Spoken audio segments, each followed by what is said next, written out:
Ada 153 kasus baru konfirmasi COVID-19 yang positif sebanyak 1.043. Akumulasi kasus positif kita menjadi 35.295 orang, sehingga total menjadi 88.214 orang.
Ini mau dipakai?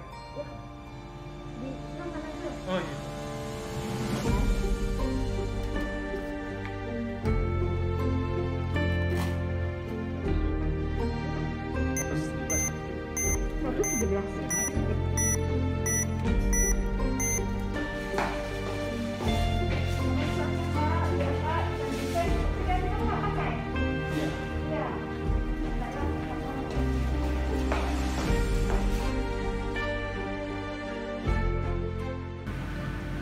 Cuma membantu itu ya bang, soalnya sini kan banyak tuh kasusnya di Kota Padang.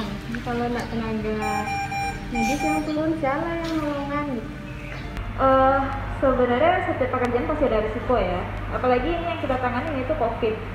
COVID itu wabah di mana vaksinnya sendiri juga belum ditemukan gitu kan. Jadi saya selaku perawat sih udah nggak kayak mikirin resiko ya, selama saya pakai APD lengkap, terus saya bisa menuhin kebutuhan diri saya, kayak bisa jaga diri lah. Jadi saya udah gak mikirin risiko. Yang penting mah peran saya di sini dalam menghadapi wabah ini berjalan dengan baik. Karena kan ya seperti tahu sendiri lah ya, kita sama-sama tahu, karena yang dibutuhkan dalam menangani wabah itu kan salah satunya nakes ya.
Dan sama info sumber ya, perkenalkan nama saya Danu Brata Dadang.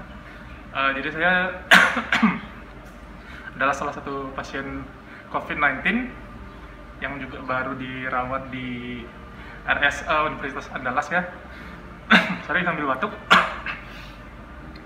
Jadi gejala awal sih itu saya migrain di kanan depan, hilang malamnya sampai sulit tidur ya. Selasa nggak ada gejala, Rabu mulai meriang, menggigil, terus Rabu malam mulai agak pahit. Tapi saya nggak tahu, pada saat itu belum sadar hidung saya hilang penciuman. Saya memang udah menduga bakal jadi suspek nih, langsung memutuskan swab di tanggal 9 Oktober di hari Jumat. Langsung saya swab di salah satu puskesmas di Kota Padang yang ditunjuk, yang gratis juga ya. Swab di hari Jumat, kemudian Minggu pagi jam 9 tadi itu saya ditelepon, langsung dinyatakan positif. Kemudian saya sendiri sih memang memutuskan untuk minta dirawat di rumah sakit. Memang sih keputusan saya rasa di rumah sakit ini sangat tepat karena terjamin makan ada, obat ada, perawatan medis lengkap. Ya saya jujur nggak ada beban, malah sangat terbantu, dan pikiran ini udah nggak rusuh hati ya. Saya hanya fokus untuk penyembuhan.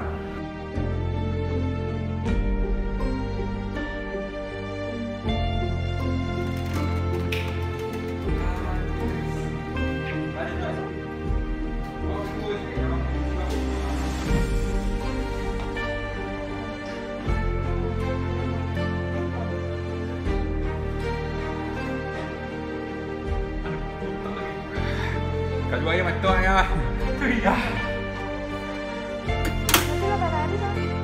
Kok sama dia ini ya? Jangan tadi. Buatkan. Dari ini.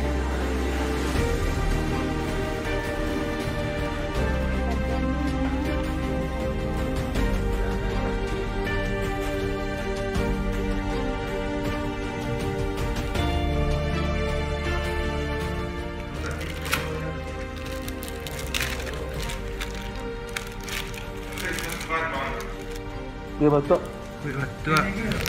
Kau pagi titip ya bang? Untuk manusia. Siap. Ya bang. Ayo ya bang.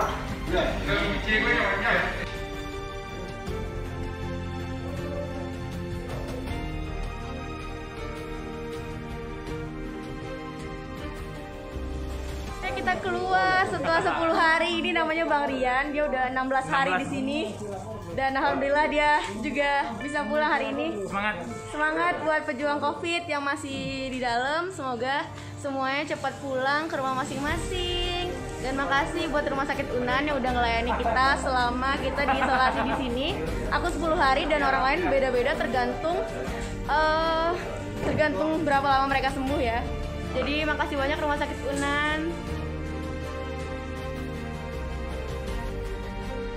Dan harapannya sih ini buat seluruh masyarakat Sumbar, mau yang denger atau yang enggak, yang denger nanti sampaikan ke keluarganya, ke rekannya. Corona ini real, nyata, ada. Mungkin karena nggak ada, orang ada yang nggak percaya, tapi nyata bentuk virus dan terasa. Mungkin memang kayak flu, kayak demam versi baru, versi 2019. Jujur saya ngerasa sangat repot, sangat nggak nyaman. Batuk, sesak, jujur saya demamnya hilang timbul, ngerepotin banget. Yang lebih berbahaya OTG, kita kemana-mana, kita interaksi, jujur lebih parah tuh. Saya pun dapat, saya nggak tahu dari OTG atau dari siapapun itu. Harapan saya rakyat Sumbar sadar bahwa corona itu mengerikan, jujur dan melumpuhkan aktivitas. Untuk pesan ke masyarakat, sebenarnya gini loh, seharusnya sekarang tuh kita sudah harus berdiskusi nih mengenai bagaimana kita beradaptasi di tengah pandemi. Bagaimana kita bisa mungkin akan kembali beraktivitas dengan protokol-protokol kesehatan. Bagaimana ekonomi bisa berjalan dan bagaimana kita bisa beraktivitas dengan menjaga kesehatan. Jadi ini tuh kayak bukan waktu yang tepat dan bijak untuk bertanya, adakah COVID ini berbahaya atau apakah COVID ini ada? Ya saya rasa ini bukan hal yang patut untuk dipertanyakan lagi sih, karena kejelasannya tuh sudah ada, datanya sudah ada lengkap semua, dan paparan ilmiahnya pun sudah lengkap. Tapi yang jelas taat protokol kesehatan, jangan sampai ketidakpercayaan kita akan COVID itu malah membahayakan orang lain dan lingkungan sekitar kita. Seperti itu. Kami selaku Satgas COVID di ruang isolasi, yang pertama yaitu jaga kesehatan, tetap patuhi protokol-protokol kesehatan, dan jangan lupa cuci tangan dan pakai masker. Dan jangan sampai ketemu kami di isolasi.